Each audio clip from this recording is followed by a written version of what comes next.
sadly, I mean, looking at it from the outside, and I don't mean this in a nasty way, but I couldn't see anything really from the first few races. Okay, there's the odd race lap where maybe he's got fresher tires on, he goes faster, but really, Lawson is not looking like the driver that Red Bull need. And remember, Red Bull broke a 2-year contract with Sergio Perez, which involved paying Perez money to bring in Lawson because they thought he was going to do a better job. And I mean, we didn't think you could do much worse than Perez last year, but Lawson is certainly giving it a go. And it's early days. I don't want to be too harsh on him. I think this is much, in fact, it is a team problem and not a driver problem, I personally believe. But it doesn't make any difference right now if Lawson isn't able to perform. So I mean, that's what do you think, Nicole? Where does well, this go? that's the What part that happens? I think that's the part that blows my mind a little bit. There are two parts of this. One, if you're Red Bull and you make the decision to go with Liam Lawson over Yuki Tsunoda, one, you know the situation you're getting into. Like Lawson is technically a rookie. Like he has some experience in a car, but when you're putting a rookie in a car that historically, if you ask other teammates of Max Verstappen along the way, they will tell you it's it's one of the toughest cars there is to drive. Like Alex Albon is like, it's incredibly sharp. And then it starts to mess with like how you approach the race weekend and all of these things. So this situation that you're putting your new driver in, this is not a new situation. This shouldn't come as a surprise. So when you then make the decision to put a rookie in the car, what do you expect? What do you think is going to happen? There are going to be some growing pains. There's going to be a learning curve. Now, look, I understand that they spent a lot of money to get Perez out of the car. I understand that they spent that money to make a change to get something out of their new driver. But to make that decision after 2 races where the team also has to take some ownership and take some responsibility for those issues, it almost feels slightly too soon. But then I also understand, like, look, they made the change. They need action now. But then that takes me back to the initial point that I made. If you needed action now, then why didn't you go with the more sure thing? And in my mind, that's Yuki. Like, that's the decision you should have made to begin with. Yeah, I completely agree. And I think, this is the reality they're now living with is that at some point, and it's not entirely clear who made that pick of one over the other, but I think they've basically felt that Lawson was more adaptable, had a higher ceiling, bit of potential, and also kind of was able to get his elbows out a bit more in racing. I think that's a direct quote from Christian Horner, get your elbows out and be able to race. Now, he's had to do that because he's been starting so far back. But even that quality seems to have been lost just because it's so difficult. And you mentioned all those previous drivers who said that this car is very difficult to drive. That's absolutely right. And then there's another one who says it's incredibly difficult to drive, and that's Max Verstappen. Now, he is able to live with the weird characteristics of it, but I think there's this misconception that they've built a car for Max and it's built around Max's driving style. That's not entirely true. They've built a car for performance, and it just turns out that the only person that can extract that performance is Max Verstappen, and you have to be on the level of Max Verstappen in terms of ability, but also in terms of confidence. And of course, winning 4 world championships with that team, being there since 2016, his confidence in the team has built. He knows when he's going through the setup sheet, right, let's change that. It's going to have exactly that impact. Let's change this. It's going to have that impact. Lawson doesn't have any of that right now.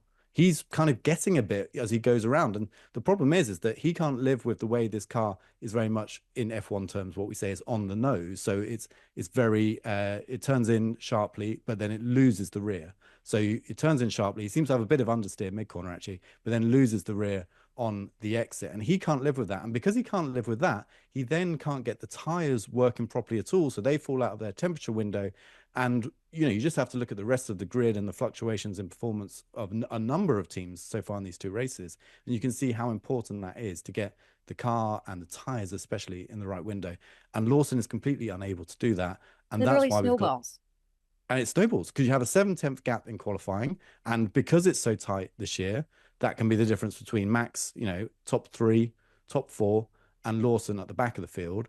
And then when you extrapolate that over a race, it snowballs even more because, I mean, China was a very good example of if you get stuck behind other cars, you destroy your front tires and then you can't go anywhere. And overtaking wasn't actually as easy as it has been in previous years there. So, yeah, I mean, I really feel for the guy, but also he's struggling to keep his head above water in that Red Bull. And I feel like Sonoda it's not guaranteed. We might have exactly the same issue, but there is an element right now with Red Bull where, it's not a charity. They're not running it because Lawson wants to be a Formula One driver, wants to be a Red Bull driver. They're running it for championship points. And if Lawson is consistently finishing on 0 points and not even close to the points, and Max is second in the championship, which he is, then perhaps, niceties go out the window and you have to bring in Tsunoda just to see, as much as anything, if he can live with it. And it would have been a significantly better weekend in China for Yuki and Isaac if they hadn't made the strategy decisions that they had made. Like, it would have been a better weekend. I think long term, and I do agree sort of with, there's always been something about Yuki that you can't put your finger on why Red Bull doesn't like him.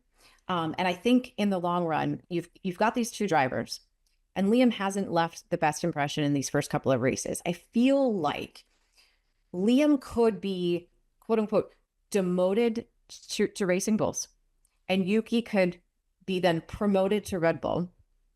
But if Yuki doesn't perform, that's it. Like, where does Yuki go from there? But if Liam goes back to Racing Bulls and then puts it together and starts to show the potential and has his elbows out and does the things that Red Bull thought that they could get out of him, I think that it's that ceiling thing that you discussed. So like this, there is potential there. And so like, in my opinion, like this almost isn't the end for Liam, but if Yuki then goes to that seat and doesn't do exactly what they need him to do, I think the conversation then very becomes, well, now what for Yuki? And I'm not sure that there is a solid answer for that. I'm not sure there is anything. Yeah, I think Yuki's harder to place long term. Obviously, he has the links with Honda, which is why he ended up in the Red Bull family in the first place. But that But goes those links are going to be cut. Right. Those links are cut at the end of the year. Honda goes to Aston Martin. Now, I think it's a bit unfair to just look at Yuki and say he's only, well, it's very unfair to say he's only I an totally F1. agree with you. He's a Honda, because that's not the case anymore. The case is he's a very good, established racing driver in his own right, who this year especially is performing on another level. And I think the last 2 years we've seen progress from him, which there aren't many other drivers on the grid who have made that same upward trajectory across the last 2 seasons. So I think, Yuki has a very good, solid case to be on the grid, but it is hard to place where he would be if not. But if he goes to the Red Bull and he performs, then Red Bull are probably going to be quite keen to keep him, because the other thing that keeps going through my mind is, imagine a world where Max Verstappen had signed for Mercedes this year and Red Bull have been left with two drivers who couldn't drive the car, or perhaps one driver who could half drive it and another who couldn't. And where, Red Bull would be a back of the grid team, which is remarkable, really, isn't it? I mean, that's crazy. And also because Verstappen's future isn't really that solid going forward, I think Red Bull have to be a little bit careful and probably treat, all four of their drivers right now very, very well, because if any of them were to leave, I think they're going to have a problem in 2026. They've got Lindblad coming through, Arvin Lindblad in F2, looks like the real deal, but still very young. And this is the other issue with bringing young drivers through, is you just drop them in a car and then expect them to perform, and that's the tricky thing, and that's where it seems Red Bull just make the same mistake over and over again. Alex Albon was an example, Pierre Gasly was an example, and now you've got Liam Lawson. And then, there's also plenty of examples of Red Bull drivers who didn't make the Red Bull grade. Albon and Gasly, I'm also thinking Carlos Sainz, never quite got their break with Red Bull that they needed and went and were very successful elsewhere. Remarkable situation. And I really think it points to an issue at Red Bull, the team, the way they're developing that car, kind of obviously, but also the way they're bringing drivers, not necessarily into F1, because I think the steps they do prior to that are very good and they have a very good track record.